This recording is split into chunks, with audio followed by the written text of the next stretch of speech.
गौतम बुद्ध ऐसे हैं जैसे हिमाच्छादित हिमालय। पर्वत तो और भी हैं, हिमाच्छादित पर्वत और भी हैं, पर हिमालय अतुलनीय है, उसकी कोई उपमा नहीं।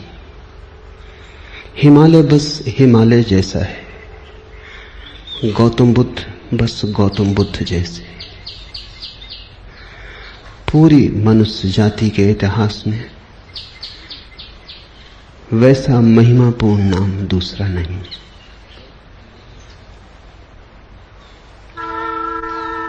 गौतम बुद्ध ने जितने हृदयों की वीणा को बजाया है उतना किसी और ने नहीं। गौतम बुद्ध के माध्यम से जितने लोग जागे और जितने लोगों ने परम भगवत्ता उपलब्ध की है उतनी किसी और के माध्यम से नहीं। गौतम बुद्ध की वाणी अनूठी है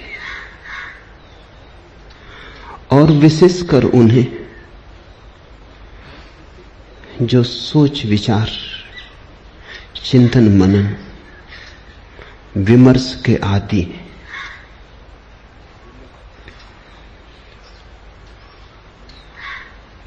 हृदय से भरे हुए लोग सुगमता से परमात्मा की तरफ चले जाते हैं, लेकिन हृदय से भरे हुए लोग कहां हैं? और हृदय से भरने का कोई उपाय भी तो नहीं है। हो तो हो, न हो तो न हो। ऐसी आकस्मिक नैसर्गिक बात पर निर्भर नहीं रहा जा सकता। बुद्ध ने उनको चेताया जिनको चेताना सर्वाधिक कठिन है। विचार से भरे लोग, बुद्धिवादी, चिंतन मननशील, प्रेम और भाव से भरे लोग तो परमात्मा की तरफ सरलता से झुक जाते हैं, उन्हें झुकाना नहीं पड़ता।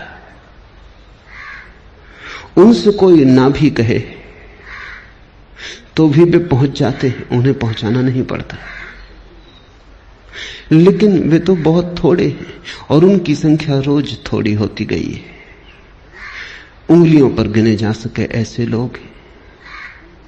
मनुष्य का विकास मस्तिष्क की तरफ हुआ है, मनुष्य मस्तिष्क से भरा है। इसलिए जहां जीसस हार जाएं, जहां कृष्ण की पकड़ न बैठे, वहां भी बुद्ध नहीं हारते। वहां भी बुद्ध प्राणों की अंतरतम में पहुंच जाते। बुद्ध का धर्म बुद्धि का धर्म कहा गया है। बुद्धि पर उसका आदि तो है, अंत नहीं। शुरुआत बुद्धि से है, प्रारंभ बुद्धि से है, क्योंकि मनुष्य वहां खड़ा है। लेकिन अंत उसका बुद्धि में नहीं। अंत तो परम अतिक्रमण है, जहां सब विचार खो जाते, सब बुद्धिमत्ता विसर्जित हो जाती, जहां केवल साक्षी, मात्र साक्षी शेष रह जाता है।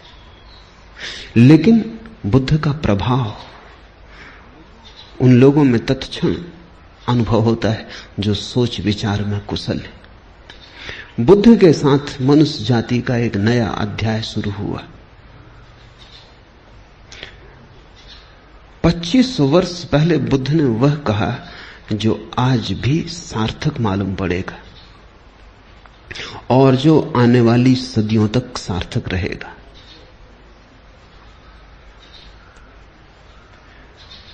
बुद्ध ने विश्लेषण दिया, एनालिसिस दी, और जैसा सूक्ष्म विश्लेषण उन्होंने किया कभी किसी ने ना किया था और फिर दोबारा कोई ना कर पाया। उन्होंने जीवन की समस्या के उत्तर शास्त्र से नहीं दिए, विश्लेषण की प्रक्रिया से दिए। बुद्ध धर्म के पहले वैज्ञानिक, उनके साथ श्रद्धा और आस्था की जरूरत नहीं, उनके साथ तो समझ पर्याप्त है। अगर तुम समझने को राजी हो तो तुम बुद्ध की नौका में सवार हो जाओगे। अगर श्रद्धा भी आएगी तो समझ की छाया होगी, लेकिन समझ के पहले श्रद्धा की मांग बुद्ध की नहीं। बुद्ध ये नहीं कहते कि जो मैं कहता हूं भरोसा कर लो। बुद्ध कहते हैं सोचो, विचारो, विश्लेषण करो, खोजो, पाओ अपने अनुभव से तो भरोसा कर लेना।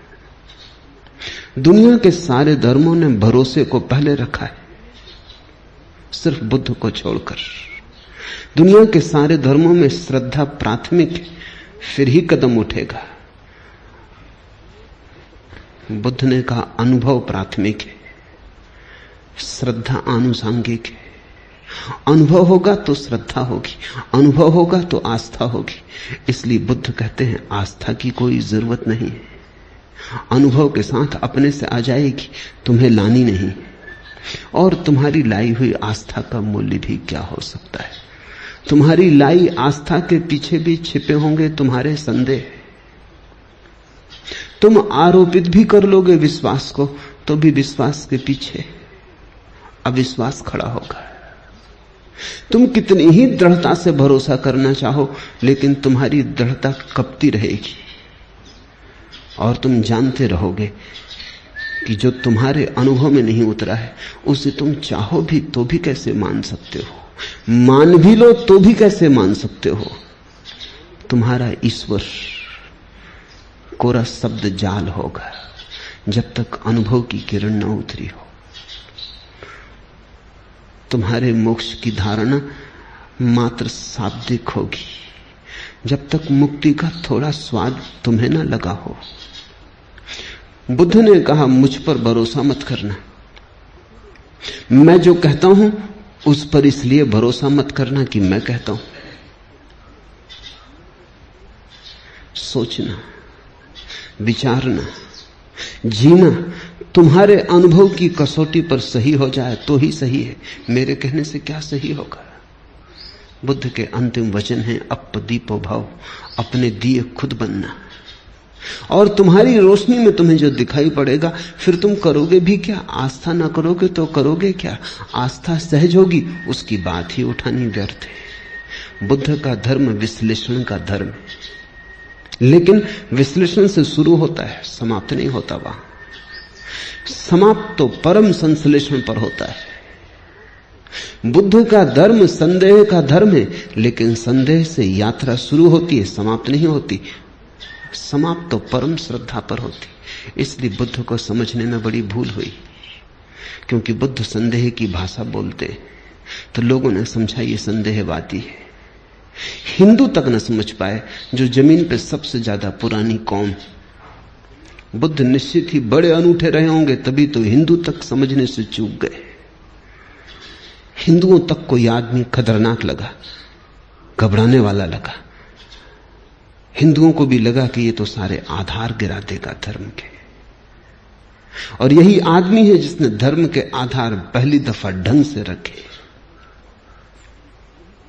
श्रद्धा पर भी कोई आधार रखा जा सकता है, अनुभव पर ही आधार रखा जा सकता है। अनुभव की छाया की तरह श्रद्धा उत्पन्न होती।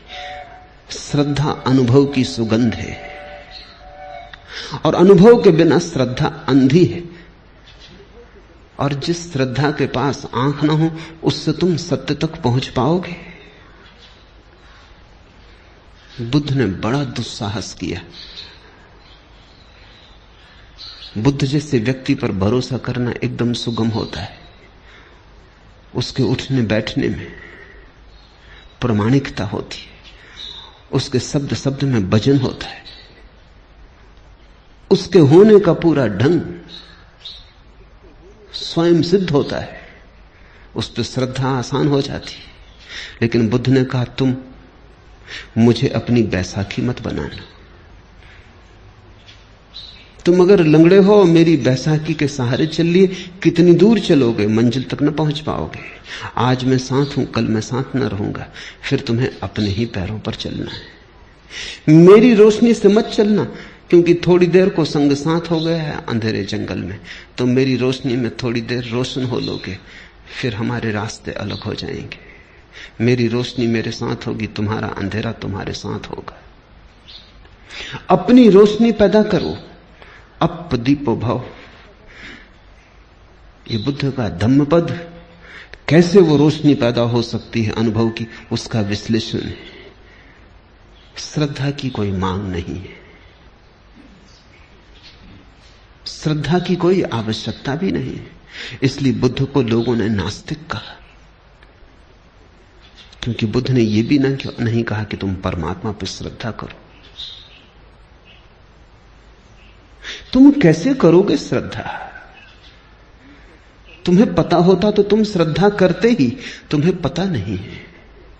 इस अज्ञान में तुम कैसे श्रद्धा करोगे? और अज्ञान में तुम जो श्रद्धा बांध भी लोगे, वो तुम्हारी अज्ञान के ईंटों से बना हुआ भवन होगा। उसे तुम परमात्मा का मंदिर कैसे कहोगे? वो तुमने भय में बना लिया होगा। मौत डराती होगी, इसलिए सहारा पकड़ लिया होगा। यहां जिंदगी हाथ से जाती मालूम होती होगी, इसलिए स्वर्ग की कल्पनाएं कर ली होंगी। लेकिन इन कल्पनाओं से, भय पर खड़ी हुई इन धारणाओं से कहीं कोई मुक्त हुआ है? इसी से ही तो आदमी पंगु है, इससे ही तो आदमी पक्षाघात में दबा है। इसलिए बुद्ध ने ईश्वर की बात नहीं की। एच.जी. वेल्स ने बुद्ध के संबंध में कहा है कि पृथ्वी पर इस जैसा ईश्वरी व्यक्ति और इस जैसा ईश्वर विरोधी व्यक्ति एक साथ पाना कठिन। So godlike and so godless. अगर तुम ईश्वरीय प्रतिभाओं को खोजने निकलो तो तुम बुद्ध से ज्यादा ईश्वरीय प्रतिभा कहां पाओगे? सो गॉडलेस, और फिर भी इतना ईश्वर शून्य, ईश्वर की बात ही नहीं की। इस शब्द को ही गंदा माना, इस शब्द का उच्चार नहीं किया। इससे यह मत समझ लेना कि ईश्वर विरोधी थे बुद्ध। उच्चार नहीं किया क्योंकि उस परम शब्द का उच्चार किया नहीं जा सकता। उपनिषद कहते हैं ईश्वर के संबंध में कुछ कहा नहीं जा सकता, लेकिन इतना तो कह ही देते। बुद्ध ने इतना भी ना कहा। वो परम उपनिषद, उनके पार उपनिषद नहीं जाता। जहां उपनिषद समाप्त होते हैं वहां बुद्ध शुरू होते। आखिर इतना तो कह ही दिया, रोक ना सके अपने को कि ईश्वर निर्गुण है, तो निर्गुण उसका गुण बना दिया। कहा कि ईश्वर निराकार है, तो निराकार उसका आकार हो गया। लेकिन बिना कहे न रह सके। उपनिषद के ऋषि भी बोल गए, मौन में ही संभालना था उस संपदा को, बोलकर गंवा दी। बंधी मुट्ठी लाख की थी, खुली दो कौड़ी की हो गई। वो बात ऐसी थी कि कहनी नहीं थी, क्योंकि तुम जो कुछ भी कहोगे वो गलत होगा। ये कहना भी कि परमात्मा निराकार है गलत है, क्योंकि निराकार भी एक धारणा है, वो भी आकार से ही जुड़ी है। आकार के विपरीत होगी तो भी आकार से संबंधित है। निराकार का क्या अर्थ होता है? जब भी अर्थ खोजने जाओगे आकार का उपयोग करना पड़ेगा। निर्गुण का क्या अर्थ होता है? जब भी कोई परिभाषा पूछेगा गुण को परिभाषा में लाना पड़ेगा। ऐसी निर्गुणता भी बड़ी नपुंसक है जिसकी परिभाषा में गुण लाना पड़ता है। और ऐसे निराकार में क्या निराकार होगा जिसको समझाने के लिए आकार लाना पड़ता है। बुद्ध से ज्यादा कोई भी नहीं बोला और बुद्ध से ज्यादा चुप भी कोई नहीं। कितना बुद्ध बोले। अन्वेषक खोज करते हैं तो वो कहते हैं एक आदमी इतना बोला, ये संभव कैसे? उन्हें डर लगता है कि इसमें बहुत कुछ प्रक्षिप्त है, दूसरों ने डाल दिया है। कुछ भी प्रक्षिप्त नहीं है। जितना बुद्ध बोले पूरा संग्रहित ही नहीं हुआ है। खूब बोले और फिर भी उनसे ज्यादा चुप कोई भी नहीं, क्योंकि जहां जहां नहीं बोलना था वहां नहीं बोले। ईश्वर के संबंध में एक शब्द ना कहा। इस खतरे को भी मोल लिया कि लोग नास्तिक समझेंगे, और आज तक लोग नास्तिक समझे जा रहे हैं, और इससे बड़ा कोई आस्तिक कभी हुआ नहीं। बुद्ध महाआस्तिक है। अगर परमात्मा के संबंध में कुछ कहना संभव नहीं है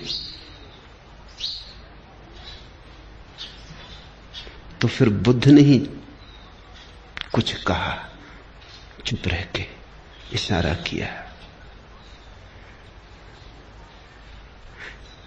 पश्चिम के एक बहुत बड़े विचारक विटगेंस्टीन ने अपनी बड़ी अनूठी किताब ट्रैक्टेटस में लिखा है कि जिस संबंध में कुछ कहा ना जा सके उस संबंध में बिल्कुल चुप रह जाना उचित है।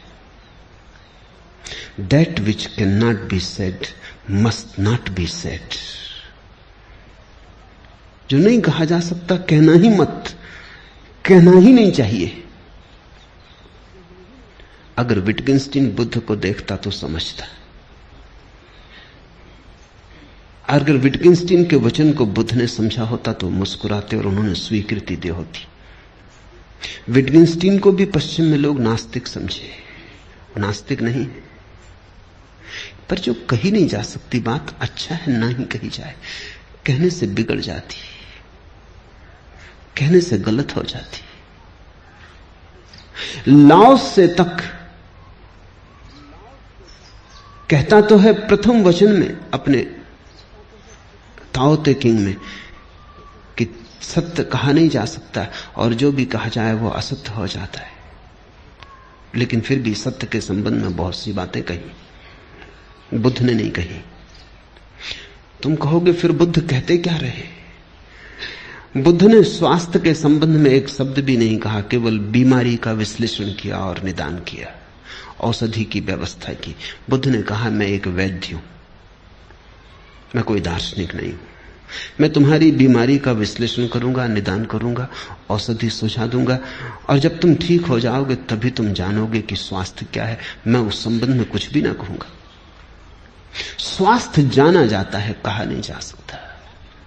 बीमारी मिटाई जा सकती है, बीमारी समझाई जा सकती है, बीमारी बनाई जा सकती है, बीमारी का इलाज हो सकता है, सही हो सकता है, गलत हो सकता है, बीमारी के साथ बहुत कुछ हो सकता है।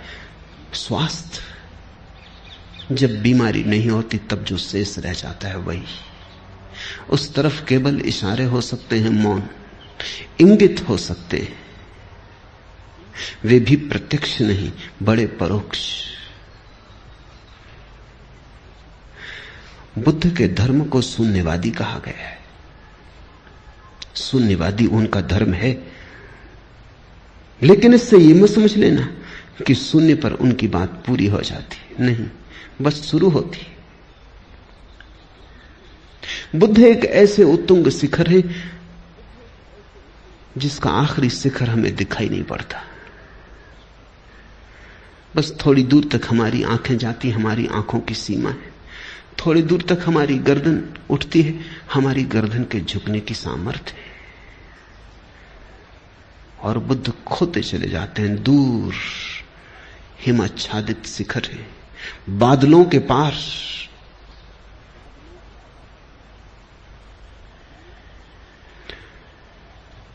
उनका प्रारंभ तो दिखाई पड़ता है, उनका अंत दिखाई नहीं पड़ता। यही उनकी महिमा है। और प्रारंभ को जिन्होंने अंत समझ लिया वो भूल में पड़ गए। प्रारंभ से शुरू करना, लेकिन जैसे जैसे तुम शिखर पर उठने लगोगे और आगे दिखाई पड़ने लगा। और आगे दिखाई पड़ने लगेगा। बहुत लोग बोले,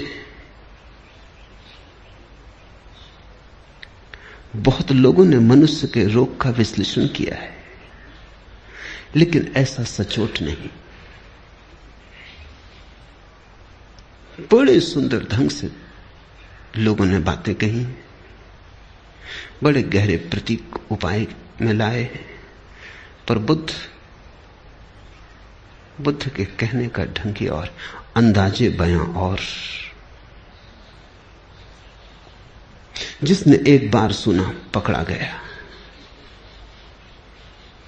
जिसने एक बार आंख से आंख मिला ली फिर भटक न पाया। जिसको बुद्ध की थोड़ी सी भी झलक मिल गई उसका जीवन रूपांतरित हुआ।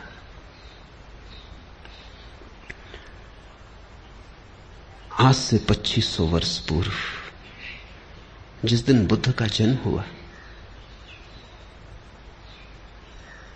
घर में उत्सव मनाया जाता था। सम्राट के घर बेटा पैदा हुआ था, पूरी राजधानी सजी थी। रात भर लोगों ने दिए जलाए, नाचे, उत्सव का क्षण था। बूढ़े सम्राट के घर बेटा पैदा हुआ था, बड़े दिन की प्रतीक्षा पूरी हुई थी। बड़ी पुरानी अभिलाषा थी पूरे राज्य की। मालिक बूढ़ा होता जाता था और नए मालिक की कोई खबर न थी। इसलिए बुद्ध को सिद्धार्थ नाम दिया। सिद्धार्थ का अर्थ होता है अभिलाषा का पूरा हो जाना। पहले ही दिन जब द्वार पर बैंड बाजे बजते थे, शहनाई बजती थी, फूल बरसाए जाते थे महल में, चारों तरफ प्रसाद बंटता था, हिमालय से भागा हुआ एक वृद्ध तपस्वी द्वार पर खड़ा हुआ आकर। उसका नाम था असीता।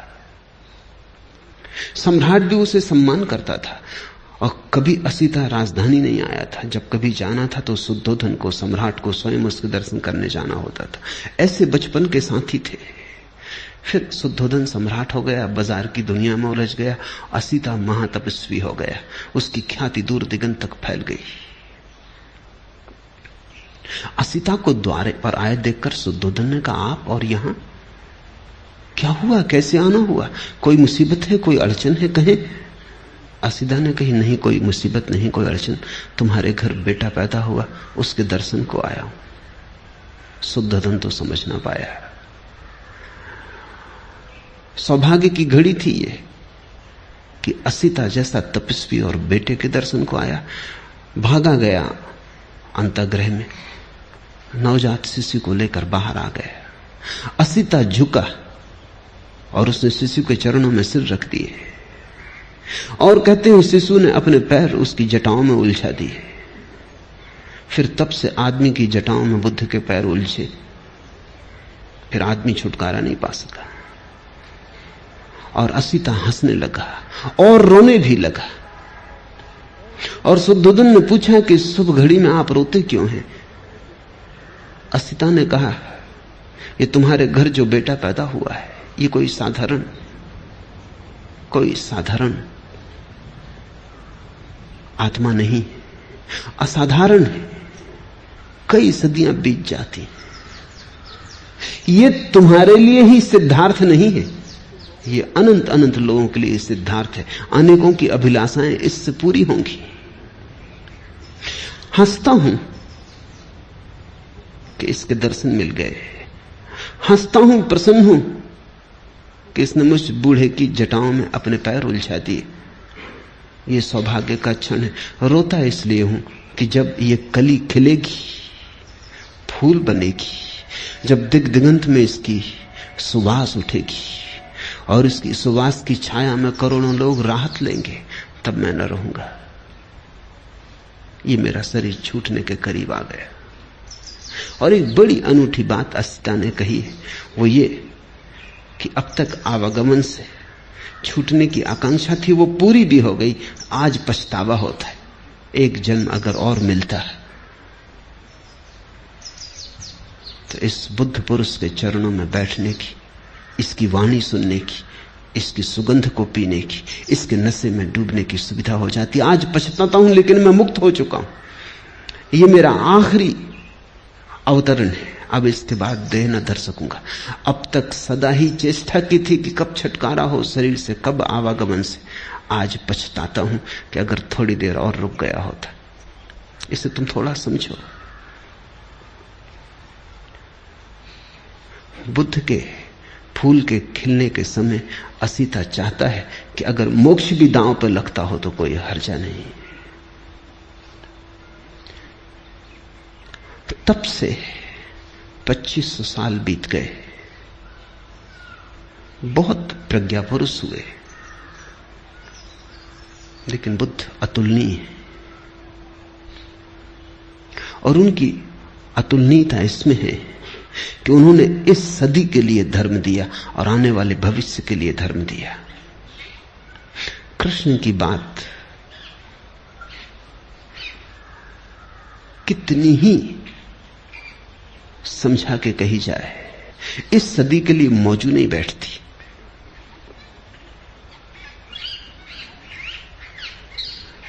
फासला बड़ा हो गया है, बड़ा अंतराल पड़ गया है। कृष्ण ने जिनसे कहा था उनके मनों में और जिनके मन आज उसे सुनेंगे, बड़ा अंतर है। बुद्ध की कुछ बात ऐसी है कि ऐसा लगता है अभी अभी उन्होंने कही। बुद्ध की बात को समसामयिक बनाने की जरूरत नहीं है, वो समसामयिक है, वो कंटेम्पररी है।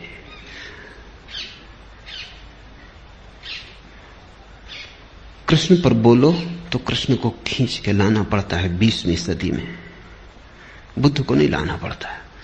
बुद्ध जैसे खड़े ही हैं, 20वीं सदी में ही खड़े, और ऐसा अनेक सदियों तक रहेगा। क्योंकि मनुष्य ने जो होने का ढंग अंगीकार कर लिया है बुद्धि का, वो अब ठहरने को है, वो अब जाने को नहीं। और उसके साथ ही बुद्ध का मार्ग ठहरने को है। धम्मपद उनका विश्लेषण है। उन्हें जो जीवन की समस्याओं की गहरी छानबीन की है, उसका विश्लेषण है। एक एक शब्द को गौर से समझने की कोशिश करना, क्योंकि ये कोई सिद्धांत नहीं है जिन पर तुम श्रद्धा कर लो। ये तो निष्पत्तियां हैं प्रयोग की। अगर तुम भी इनके साथ विचार करोगे तो ही इन्हें पकड़ पाओगे। ये आंख बंद करके स्वीकार कर लेने का सवाल नहीं है, ये तो बड़े सोच विचार मनन का सवाल है।